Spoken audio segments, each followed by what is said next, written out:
So now we're going to add to that first strike that we did. So it's elbow, thrust, eel claw. This hand is going to come underneath. So imagine me blocking. I have a wrist and I have an elbow here. So I elbow thrust. The front claw grabs the wrist. This hand grabs the elbow, and I take a step back and circle the hands around.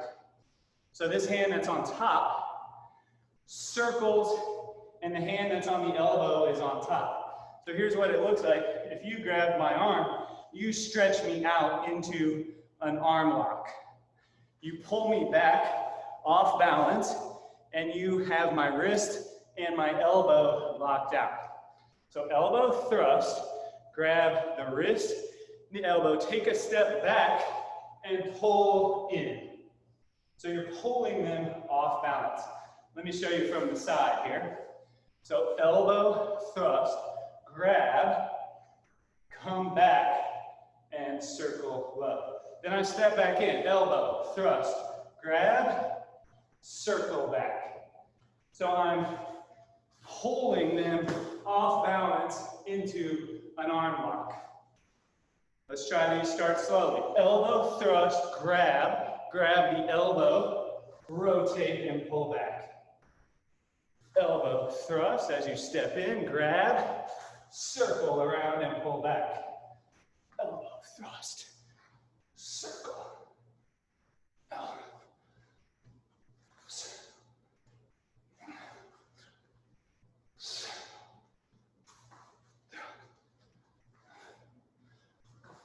Think about, you would really have to connect down into your weight to pull someone off balance. Imagine they're heavier than you. Don't just step back lightly. You wouldn't be able to pull them.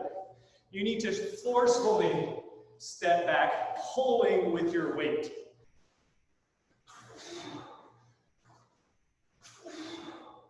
Let's try it on the other side. So, front leg, front arm, elbow, thrust, grab the wrist, reach under, grab the elbow, and pull back and down. Imagine them in front of you. You have their wrist, your hand is on their elbow, they're leaning forward like this.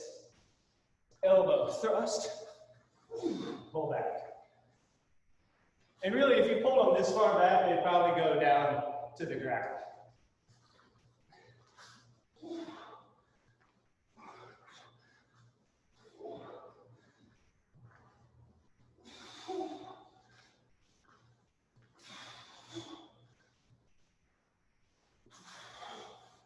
All right, shake that out. Now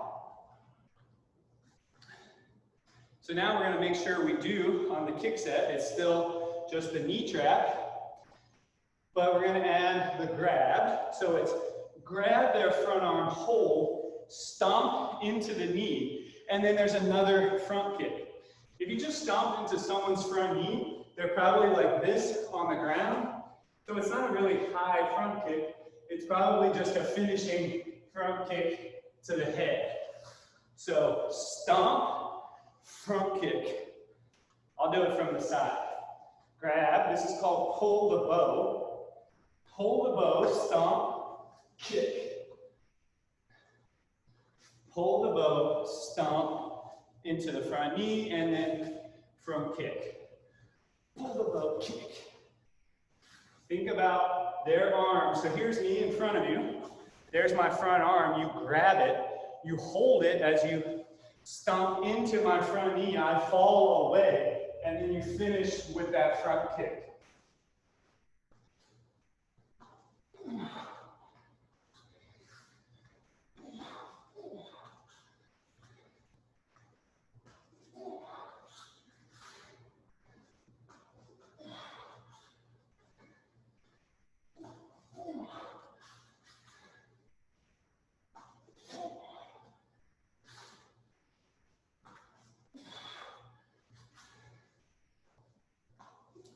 All right, let's try the other side.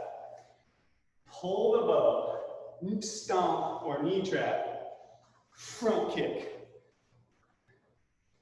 Pull the bow, stomp, front kick.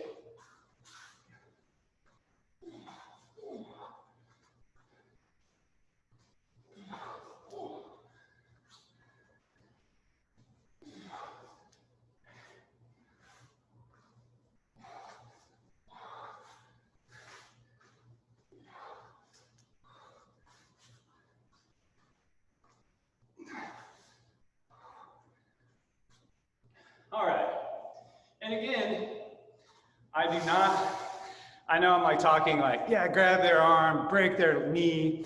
I'm not like glorifying the violence of this. What it's about manifesting your energy correctly. So to truly stomp, to break, you know, there has to be a connection through the body, through the leg for that to work. I mean, we could just talk about hitting a shovel into really hard ground. If your energy is just like loose, not really connected, that shovel's not going to go very far in the ground. You have to have intention, knowing where your energy is going, to stomp through that shovel. And that's all we're trying to build, is like correct usage of your body and intention and energy. So don't think that I'm like really into like breaking people's knees or anything. All right, core exercise set. We're going to start in a plank,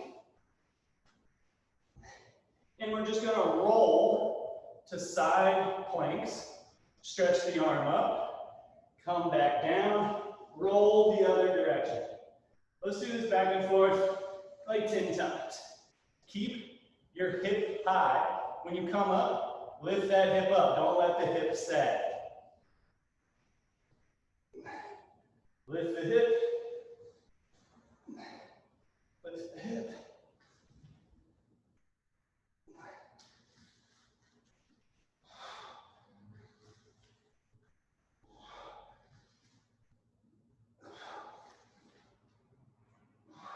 So each side, you lift the hip up in the air.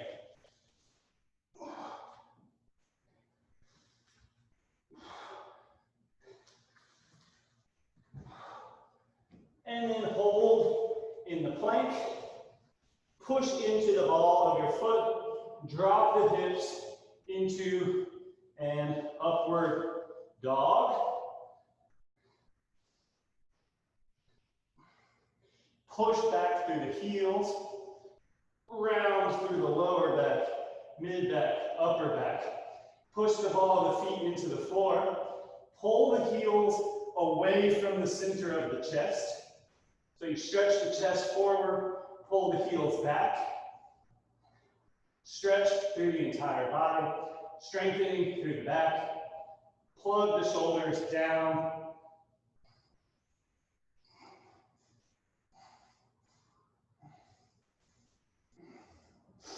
And then gently push back into a child's pose. Hips come to heels, arms stretch forward, just relax the head on the ground. Round your lower back.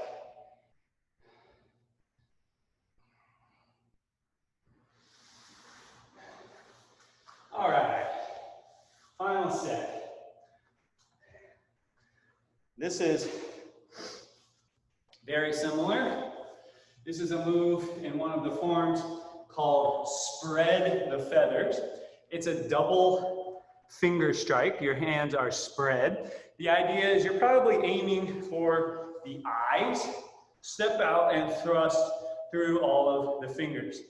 But again, they probably block it. You grab and pull it, step back and pull in.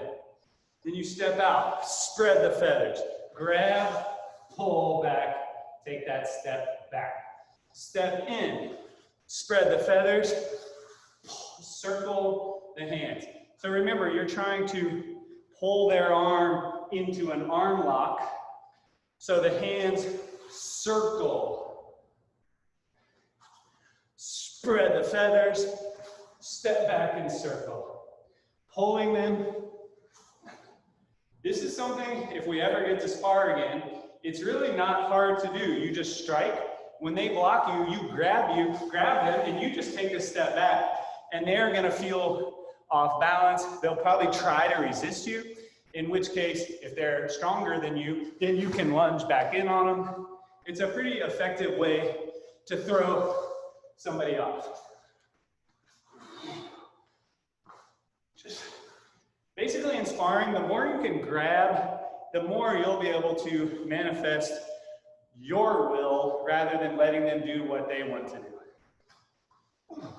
So these eagle claws are something that's easy and effective to incorporate into a sparring strategy. Okay, other side. So you step the foot forward, spread the feathers. The hand on the leg that's forward grabs, and you step back and turn the hands up.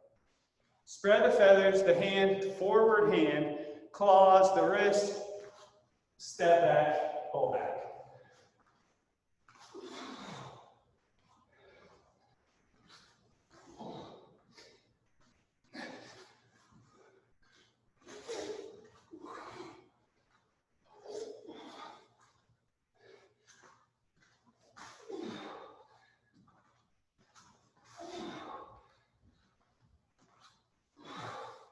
All right, since there isn't really another kick to practice, instead of the kicking set, we're going to do, it's kind of a leg strengthening move, but you see this a lot.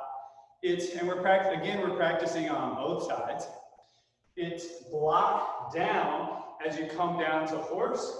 If I were just showing you on one side, it would be block down to horse, spring up through the legs and strike with the top of the wrist here.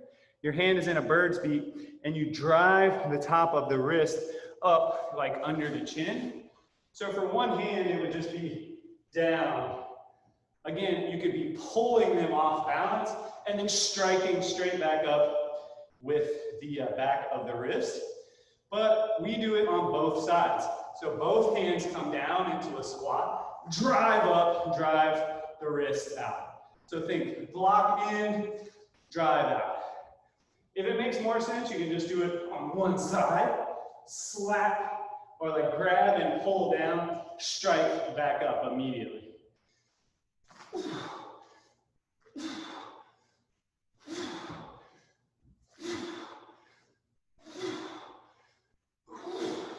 This is supposed to be a really strong strike, and in fact, when we do these in the forms, you often have to caw, which anytime you hear like a vocal expression, it's because it's to add energy into the strike.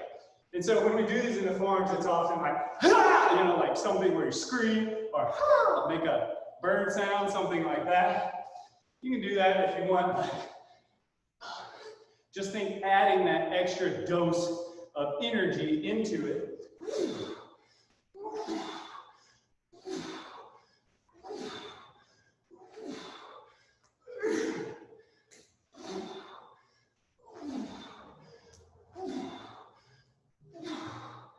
All right.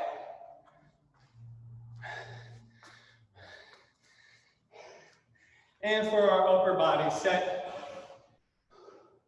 we're going to do one-handed plank or push-up. So again, how you do this, the hand is directly under the shoulder, and you drop the elbow to the side, activating through the lats, which are right by the back of the arm.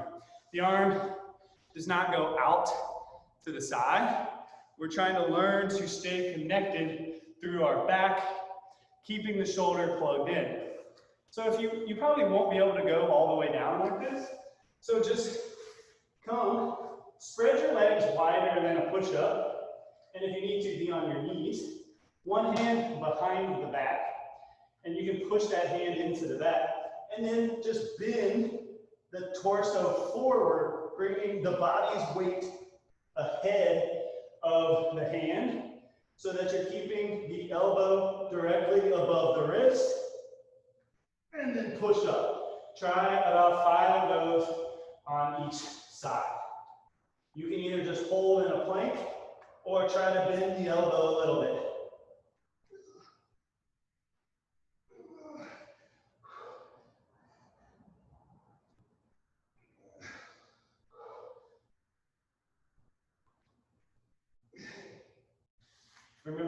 activating through the lats on the side of the back is the priority here.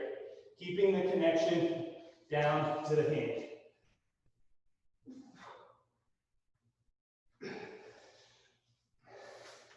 And try them on both sides.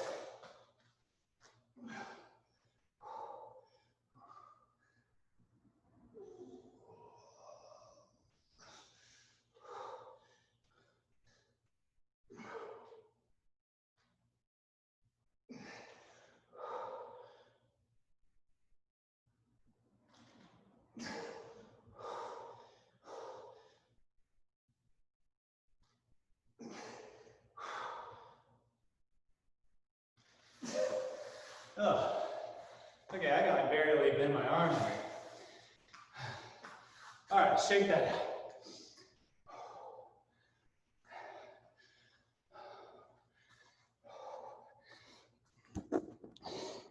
Let's come down into a squat. So we're trying to round the lower, or open the lower back, push the knees apart.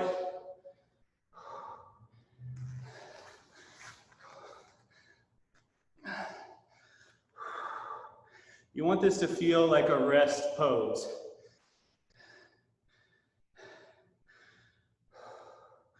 You can have hands together, or if you're, this is just a joke, but I've seen Kung Fu people do it in the Kung Fu salute like this. So, whatever you want to do. Relax down into this posture if you can. If you're up in the air, just use your hands, like bring some weight on the hands and try to let the lower back begin to sink down, even if your heels are off the ground. But ultimately, we're trying to get the heels off the ground, hips totally down. Don't let your chest collapse. Think open chest, pulling the crown of the head up to pull open through the spine.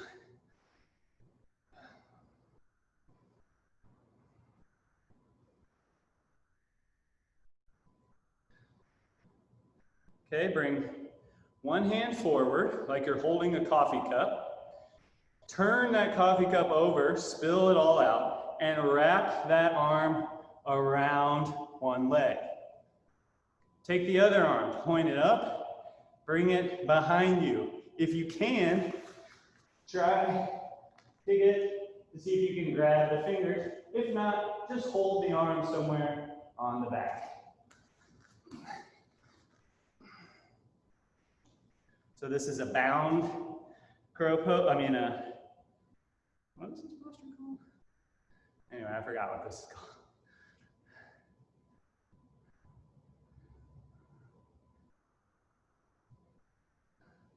Okay, unbind, bring your other arm forward, hold the coffee cup, spill it upside down, wrap it around the leg, lift the other arm up, bring it behind, try to keep your hips dropping down as you add a rotation through the spine. Opening through the shoulders, across the chest.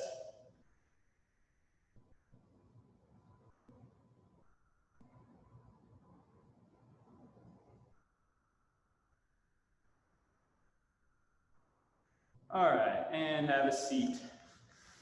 Legs wide. Actually, no, sorry, butterfly pose.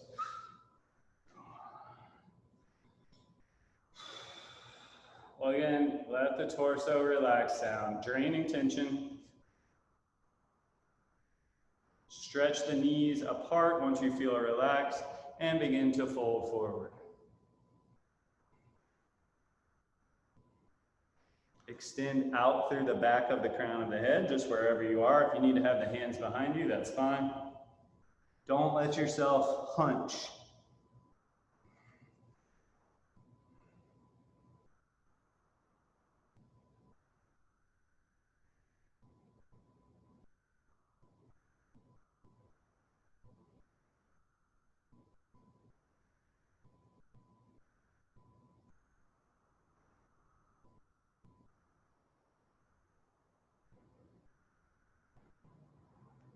Okay, come up, let's circle your head around.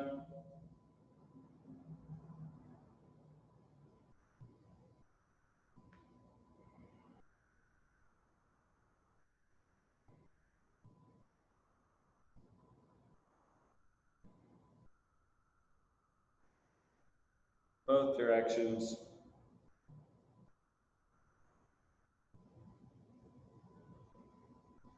Okay, comfortable cross-legged position, just for a minute.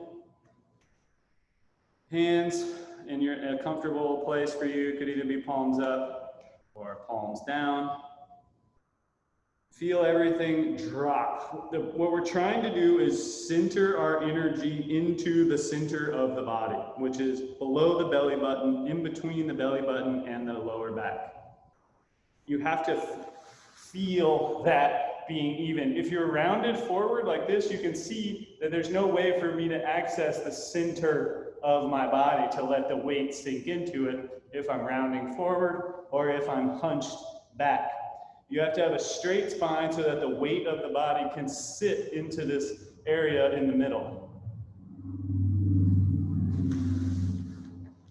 And the weight is kind of the first thing, but ultimately we're letting our intention, our energy, our breath, everything focus into this area.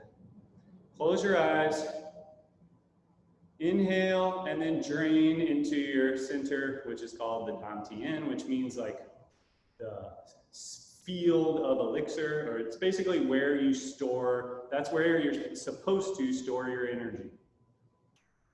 But it's not there. Basically all of us, our energy is just totally scattered. You have to slowly congeal everything into this area.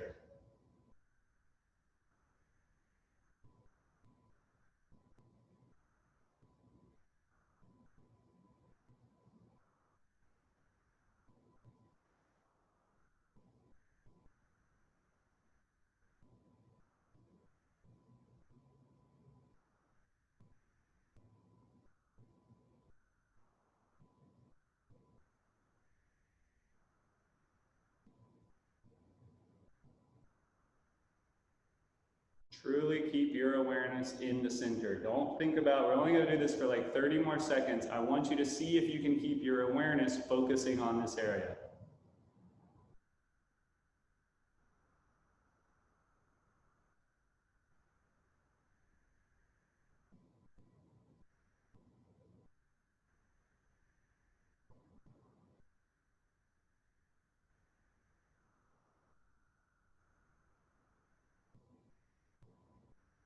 All right. Thank you guys so much.